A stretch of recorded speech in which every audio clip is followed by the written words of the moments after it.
Welcome to Agile World. We have a couple of guests on today who are going to talk to us about a piece of work that's been running since the opening festival. Welcome, Sabrina. Earth calling Sabrina. Yeah, sorry, I was just making Haroon host. So we've got the wonderful Haroon and Shelby with us today, and they're going to go, and I'm going to say it right this time, they're going to go through the Mentimeter today that we actually used in our opening ceremony. So they're going to go through the information, they're going to go through the data, and we're going to ask some questions. So yeah. I'll hand over to you, Haroon. Well, no, but I want to interrogate him first. Haroon, how tall are you? What's your chest width? No. So what is Mentimeter, and why were we using it? What are we trying to find out, and why? Good interrogation question. I know what it's going to lead to. Hi everyone, I'm Haroon, and one of the key goals of doing any kind of survey or polling as part of the opening ceremony of the Agile20Reflect Festival was to really gauge some interest and some interaction with our participants, with the audience really, that were logging in globally, right? When I last checked, over 27 countries. I think it was far more than that in the end. So we wanted to get some form of feedback about how excited people were, where are people dialing in from, what's their pet peeves around Agile, and which direction do they think this very intriguing community is going in. So it was actually it started off as a community project almost initially, and then for some strange reason, I think Scott, Karl and others just said, oh, who's got any experience in this? And I had very little experience in it, but I had a Mentimeter account, so I thought, okay, I've done this stuff before in retrospectives or in other events, so can we use it's just a tool, right, like any other tool, but how can we galvanize a group of people to get some insights about who these wonderful people are? Cool. Okay. And so when we look at the output from the Mentimeter, does it give us details on the demographics and the locations and the what kind of data did you get from people just to be able to use the system? Is it anonymous or is it? Oh yeah, no, good question. So absolutely, it was 100% anonymous. We don't know who the people are, other than we've got some information about each question slide where people anonymously feed into a particular question. So we don't know what people's names are, etc. But we do know that they're attendees of the session, and they've joined in during that kind of window and the 5 days leading up to that. We do have data around where people have joined in from, not for IP addresses, but just through their input via word cloud. So what I'll do very shortly actually is Shelby and I are going to do an impromptu, we're going to go for each slide with a time box, and we're going to do an impromptu, hopefully with my very poorly designed phone alarm clock. Or actually, maybe Sabrina, Cole, maybe we can help get your expertise if you've got a clock or a stopwatch near you. Maybe you can time box it for us, and we can almost change side immediately after that. So we're going to share our observations of whatever we see. We're just going to make up as we go along. Luckily. Well, I mean, it's not really making it up, is it? It's you've been through all the data, and now you're reporting back on some highlights. Correct. So it's observations rather than making it up. You know what? It's probably a better way to say it is observation. Observations. Have we got a slide on the pet peeves? I'm interested on that. As soon as you brought that up, I thought, when I say pet peeves, what I mean by that is that there's a question around, if you're explaining Agile to a 5-year-old or 6-year-old or 5-year-old, what would you say? And it's quite interesting because Albert Einstein always said, I think he said in one of his theses or one of his observational works, that if you can't explain it to a 5-year-old, then you don't know what you're talking about. I'm paraphrasing. I'm sure Albert Einstein did not say that. He didn't say that in German either. But and if you'd like to write in about that comment and say whether or not it was true, just leave a comment at the bottom. We'll give you Haroon's email. Oh no, I'm just joking. How long do you want for each slide? I got my timer ready. Awesome, thank you, Sabrina. So I'm thinking. So Shelby, I'm thinking 90 seconds, because it almost means that I have to speak for 45 seconds and you can speak for 45 seconds, or something like that. But if you say 90 seconds, Sabrina, and Shelby and I will impromptu just guess when the other person finishes, or we just say I'm done, etc. Right, I'll just do this when you've hit your 90 seconds. Give us a signal. Give us a signal. Brilliant, brilliant. So, are you ready? Are you ready? Have you got your finger on the pulse on the clock? Yep. It's there. It's ready. Cool. So, give me just a second, and then I'm gonna share my screen. Let me know when you can see. Let me know when you can see my screen. Yep, we can see it. Sorry, I've gone too quick, haven't I? Okay, right, cool. So, if you can, sorry, if I do that, hopefully it goes into a bigger room. Can everyone see that? Yeah. Yeah. Cool. Perfect. Cool. Brilliant. Brilliant. So, Shelby, what do you see? This is a depiction of which Global. country So I just see masses of people from everywhere. Like, you know, the influx of people that just come to the opening session or just are getting involved, you know, UK to USA to Colombia to Switzerland and back again and around the globe more times than we can consider. I think we've just managed as a good festival to hit all those different areas across the globe, and that's awesome for me. Yeah, yeah.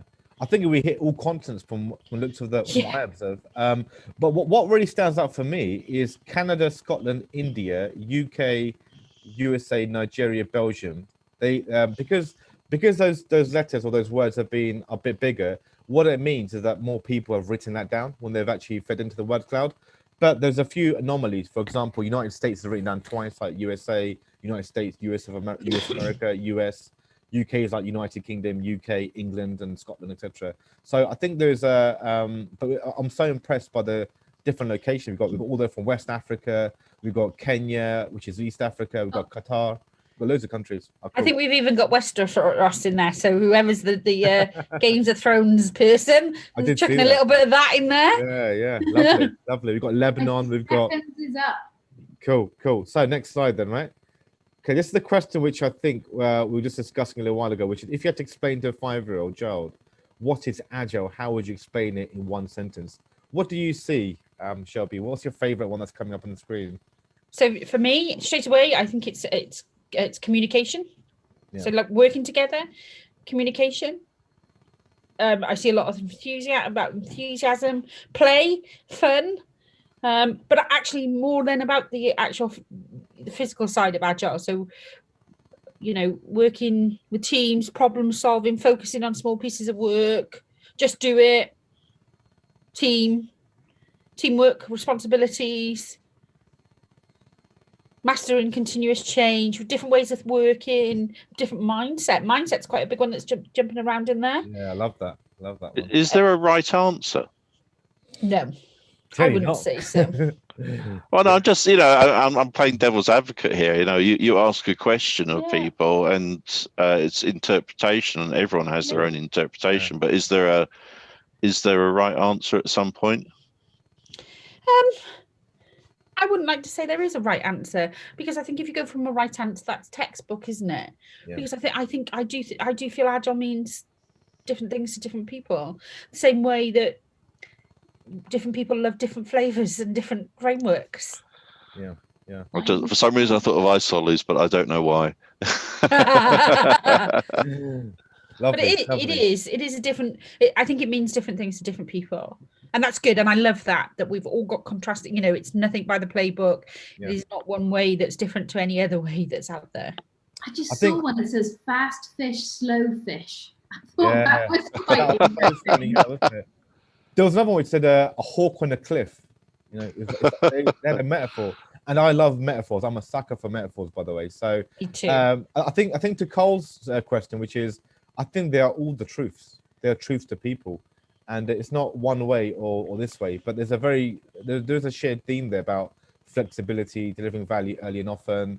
You know, like a hawk on a cliff, all the way to, I think, responding to. There's multiple truths there, and so I think personal truth, but with commonalities between them. Like common threads, I mean, I think what I looked at all the 147, by the way, and the key analysis of, again, all observations, right, and inferences, so it's not wrong or right, but the key words that are coming up, as Shelby mentioned, was mindset, change, better way of working. I think one of my favorites was being better than yesterday. That's such a beautiful. Oh wow, that's cool. Yeah, it's lovely, wasn't it? Absolutely lovely. And I think the one someone had, you know, about being a hawk on a cliff, that really caught my mind. As in, You can almost picture yourself as a hawk on the cliff, and how you're going to basically maneuver yourself and meander yourself in the air to get to your prey. Or it might not be a nice thing, but it's really showing adaptability, right? But it was lovely. But the word flexible came out, I think, over 25 times. I think it was up 147. You can The word go down into that data then. yeah, I'm a geek I'm a nerdy, right? So I like data. So I like to see what are the common words that are coming out. Value came out.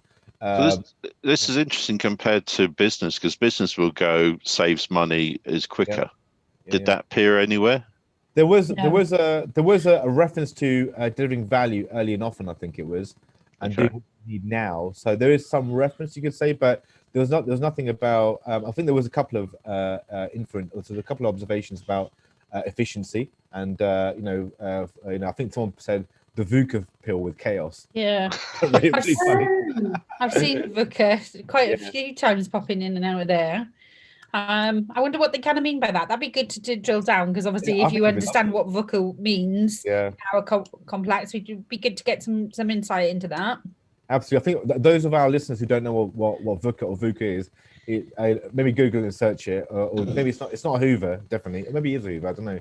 But it's volatility, uncertainty, complexity, and ambiguity. And there's plenty of materials online to go see what VUCA means and what it means today. COVID is an example, actually. Cool. I'm just mindful. Sabrina did do the wave, the aeroplane wave. I did. I mentioned it. I did do the wave, but also selfishly, I was very intrigued in this. I know, and I think I gave a bit more time for this one because it's important that we do that. It's probably one of the most highly inputted one that we got in terms of results. Here's the next one. Shelby, what do you see? What excites you most about the Agile 20Reflect Festival? Collaboration. Just I love that, because that sinks in with me about the community. Collaboration, coming together at this time, and COVID is there, we can't get away from it, but it's that collaboration, and it's nothing truer than that at the moment. And we've collaborated from the very start for trustees, ambassadors, network of speakers, right through to now today, like collaboration on this. So collaboration, learning, connection is all the big things I love. Really rings lovely to me. I fell in love with Yusuf. I fell in love with Yusuf. Who put that in? That is intriguing. I bet that was Scott. Group. That was lovely. Coming together is connection. Coming together, connection is a big thing that I can see running through it, which is really great, given that where we are and like 20 years on. I thought the word reaching a global audience was nice. That came out of a few bit, isn't it? That's lovely. So many vibrant communities of all the world. I thought that was quite a common theme across the input, was this coming together, this connectedness, this global audience coming together. It was lovely, absolutely lovely. What else do you see? 90 seconds is up. Community. Oh, yeah, I think the word is community, really, isn't it? That's the common goal there, of collaboration, community learning. Cool. It's so nice that I'm not the bad guy tonight. Poor Sabrina. Here's the next question. Oh, straight away, Agile for everyone. Yes, I love that. Agile for everyone, because it is. This festival has shown that there's many talks and different flavors, talking about having Agile, using it for babies through to nursery and junior school, right up into universities and onwards. I love that. That's amazing. I think we just had a happy birthday Agile. We had a few happy birthdays there for Agile. And the one that I think one of the ones I like most was global friends, that whether you agree or disagree with each other, we are connected, we're celebrating, and we're educating ourselves. This is a free platform, I think, and there's a lot of educational connected ones that were coming up out quotes. I think it's really interesting is the whole polarization thing. And I've spent a bit of time in Westminster amongst our politicians, and they give each other a really hard time in the room. They come out and have lunch together, because they're people first, and then their opinions about what they do and what they believe. So it's impressive if people can get past the types of Agile and get down to being an Agilist. There's one there, a single heart. I love that. Yeah, lovely. And I think the word Ubuntu was mentioned as well a couple of times, and obviously Ubuntu was one of the key key words I heard, and in the opening ceremony, it was mentioned again in this one. And I think the word diversity, inclusion, respect, that came up a bit. Cool. Nice. I think Sabrina's just given us a wave, and this is one of my favorite survey questions that that were asked. How excited are you about the festival? And Uber excited. I love that. Uber. Such a modern word, isn't it? It's like all encompassing. Uber and Uber. I like that WTH is going on. You've got 3 people. It's still quite interesting to actually see. Have they just stumbled on the event and gone, oh, I'll go to this. What is going on here? Especially if they joined us when we were all dancing. Absolutely. As you can see, there's over I think over 3/4 of the, in fact, almost 4/5, if not more than that, of people that did respond to this question were either excited or uber excited, which is amazing. If you think about the scale of people that were on that call, but between circa 250 to 275 people at any one time were on that call, which is fantastic. Only a few people were either confused or WTH is going on, and with a global audience, only 6 or 7 people saying a bit confused. That's okay in terms of numbers. I'm a statistical person, and it's a great feedback, isn't it? I mean, that was what, 2-3 hour call, or 2 hour call. Yeah, it's a great visual impact, isn't it? Yeah. 90 seconds. Cool. Right, and I think that was it really. So well done. We actually done the Pomodoro effect of changing questions every 90 seconds. So well done, everyone. I'm gonna stop sharing now. And say thank you for your impromptu observations. Any other questions, Karl? Yeah. So what you're going to do with it now? You've got all of this data. You're going to publish. You're going to write a book. You're going to do a cartoon. What's the next steps? Oh, you've given us so many ideas. ideas. Dance. Do a dance, yeah. Mime it. No, I'm gonna do it by mime and dance and show the excitement. No, I think modern arts. No, but actually, sorry, Haroon, I know that it probably was more to you because you're the owner of the Mentimeter, but for me, I think we are all the owners. Collectively, we need to look at that data to see what it means to us, what it actually then means to the community, and but what we can tell the community as well. Because, we did set out with this mission and goal and vision, and we want to, go back to the community and feedback out to them and say, we haven't done any sort of like vanity metrics, but what we have done is captured this data and it means this. And so building on top of that, we can do this. So we're going to talk, let's start talking about the value that it's brought to all our communities that have come together over the festival. But what about publishing the raw data so that everyone else can do their own interpretations? Yeah, why not? I think we should. I think that's such a beautiful way, because we want to be transparent in everything we do. And one of the key pillars of agility or agile, call it what you want, is all about being transparent and open with people. So I personally see no harm in releasing the data or the information, because there's no names on there, there's no IP addresses, and it's very much read what you want with it, really. But I'm happy to do that if you can enable me to, or navigate how I can do that. The second thing is sure. And the second thing is that there's a few other amazing folks in the Agile20Reflect volunteer community that want to do some more surveys. So Grace Johnson, who's one of the amazing ambassadors, I believe she's an ambassador, but she's reached out to me to say, look, can we create a survey or a polling for all attendees, that are going to the events, and get some feedback about the events and how the calendar was, because we had some challenges there about events, right? So what can we do to get that feedback? Because if Agile is about getting feedback in short cycles, right, and improving and being better than yesterday, as a candidate, as one of the people said, then how can we improvise this data and actually do some more polling, and not make it a cottage industry, but how can we get feedback essentially? Yeah. I think it's a bit of a problem as well, because we're one step away from the audience. One of the tenets of this festival is that it's locally organized, so we don't actually have an audience. We're just supporting those that do. So how do we make them aware that there is something that they can engage with? And secondly, we kind of need to take the organizers on that journey as well. It's not just a question of saying do this, because that's kind of the exact opposite of what we've tried to build. This is also a good way that, obviously, maybe we're hoping, not been confirmed yet, don't want to start rumors, because we know I like rumors, But next year, if we go ahead, we can use this information to help us improve on the platform, the way it's being presented, the marketing, you know? So there's multiple things we can do. Maybe we should do one for this call, send it out and see what people think about what we do, or we're a bit too scared of people, what the people would think.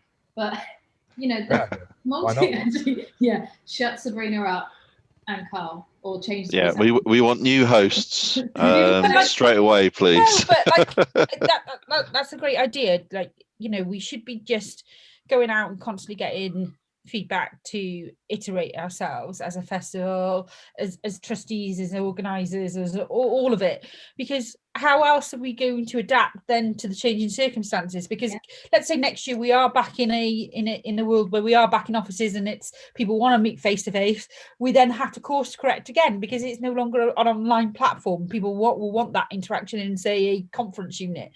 So how's that done? Because we are multi-location. So I suppose any of the feedback that we gather over the festival will help all of us in one way or another to understand how we collaborate and negotiate different ways and thinking differently, and then how it will progress as a festival. So I think the other. Oh, go on. So I think it's really interesting because we have an open feedback loop already through the Slack, but a lot of people don't use it because they're not technical. And I think that's really interesting. So Agile itself has moved to the point where we have a whole lot of Agilists who are not technical. And that means that, well, it's just, you know, something like Slack is a very techie platform. It's used by developers in the main, or project managers. You know, what I've seen from our own organization is that everyone wants to use WhatsApp, who is not a techie person, but all the techie people move towards Slack because it allows you to lift and shift stuff from it into other tech systems.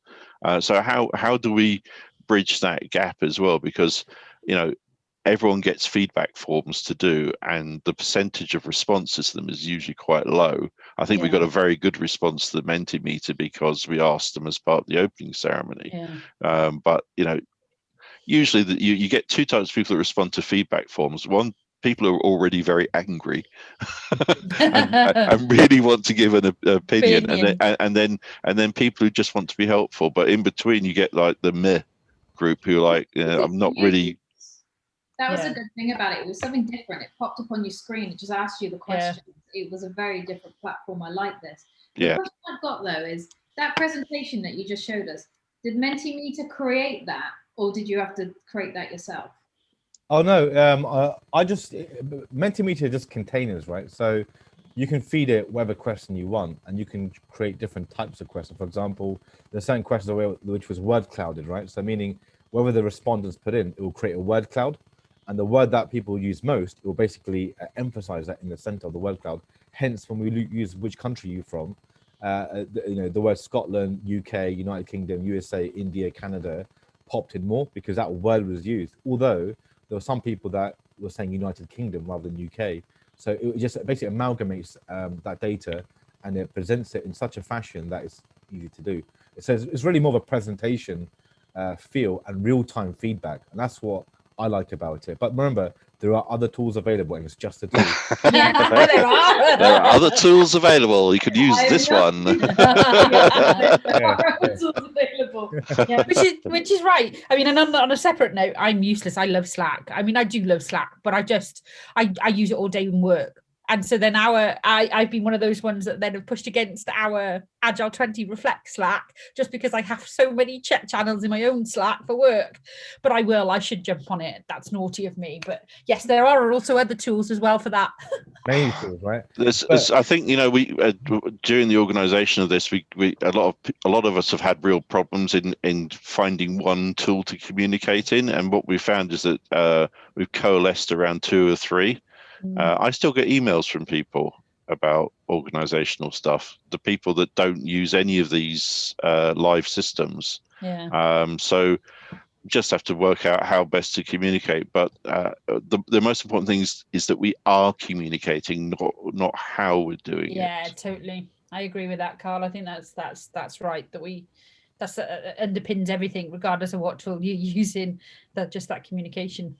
And I'm not offended that you've not answered my 50 taggings in Slack. No, I'm joking. I haven't tagged it. I think I've answered you once, haven't I, Karl, where I said naughty Karl. So we've got one question for you guys then.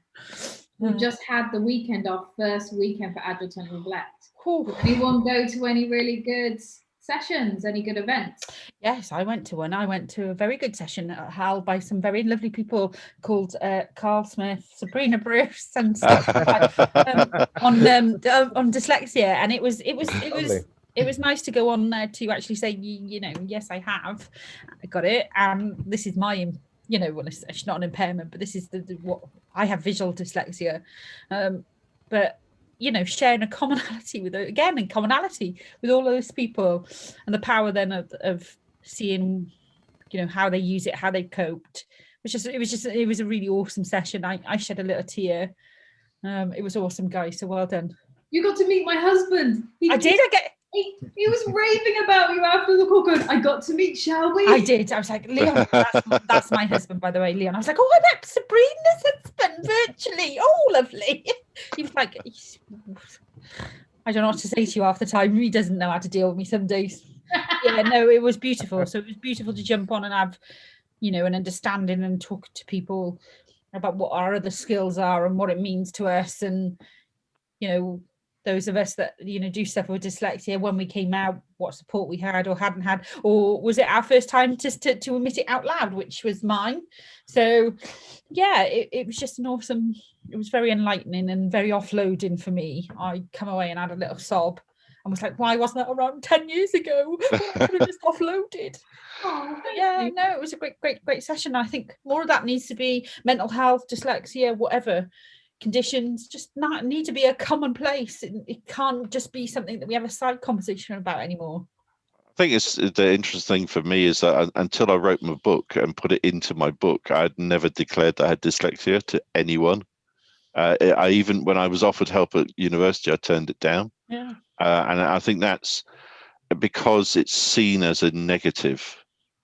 It's in the culture as a negative, and it's very hard for me to acknowledge any kind of weakness, because I'm from a family that says you push and you push and you push until you win. And that's what I do, but it's still, you know, it's like giving people ammunition. But now it's clearly my superpower. Nice. Do you know what, I so like that you said it's your superpower, because it definitely is, isn't it?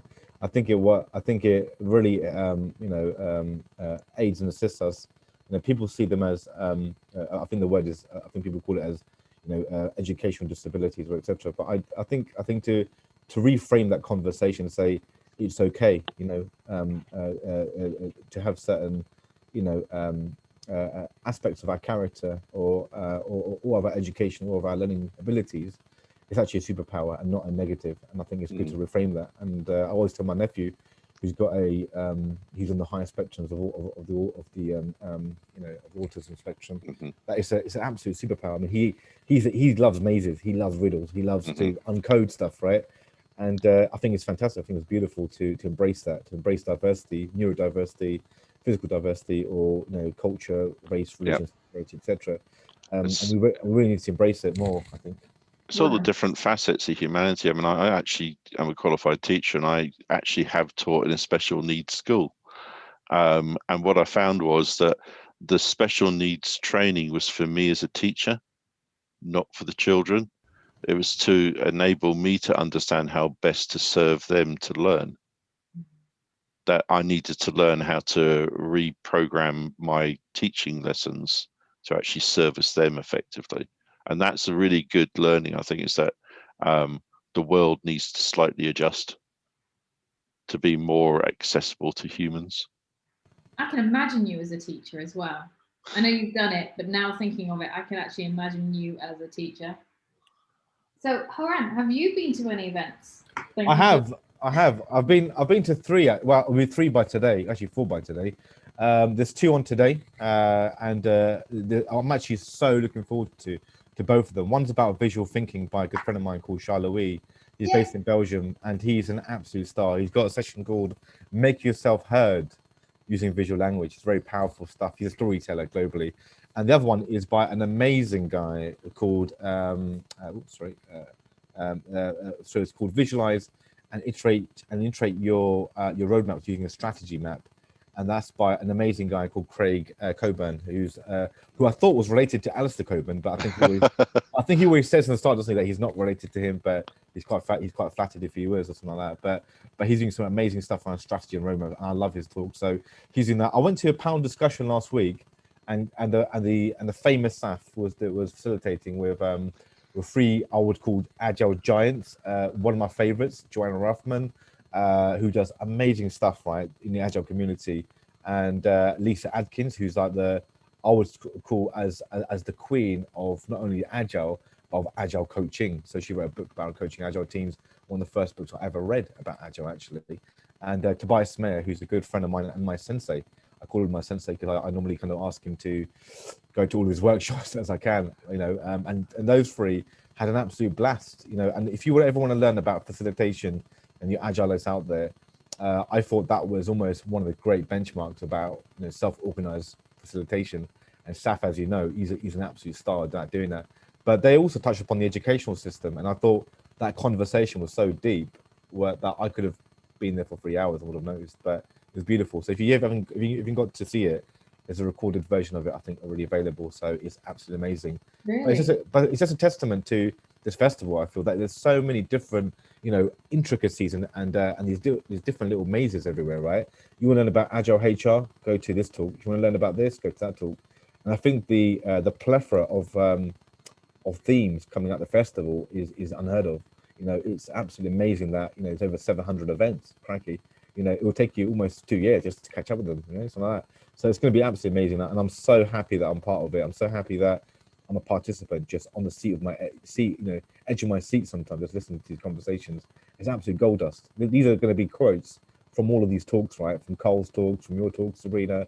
And if you haven't tuned in yet, me and the lovely Shelby are going to be doing one next week, right? Sorry to plug in. Shameful. No, go for it. Shameful plug-in. Shameful plug-in. But it's called Secret Services, and it's not an MI5 or MI6 secret agency stuff, but right? It could be. But it could be. Actually, it's a recruiting system. It could be. I don't know. It could be. Secret Services. Make sure you come along. Yeah, it's going to be exciting, and me and lovely Shelby are going to be facilitating it. So do plug into that. February 16th, 6 p.m. GMT. And if you don't know where it is, go to the Agile20Reflect Festival meetup event. There's loads of events on there and many more on the festival calendar. So do plug in. What he said. What? Oh yeah. So just to say that session with Tobias and the other people is actually on the festival archive. So it's a different YouTube channel. And I'm involved with the team in getting that set up. And we're like on the second week of the festival, and so far we've had 13 submissions of videos. Wow. Which is not all that many. So if people hear this and go, oh, I'm going to do that, I'll get it done as soon as possible, because I tell you, the last day of the month is not a day to send in 300 video links, because there's not gonna happen. No. So please drip feed them in as soon as you can from after your sessions. And if you went to something or you missed something and you really wanted to go to it, contact the organizer and ask them when are they going to send it into the archive, because as soon as it's sent in, we'll put it up. Yeah, right. We've run out of time now. I'm ever so sorry. Thank you very much, guys, for joining us. Thank you, everyone. Have a fab day. Bye. Thank you. Bye. Bye.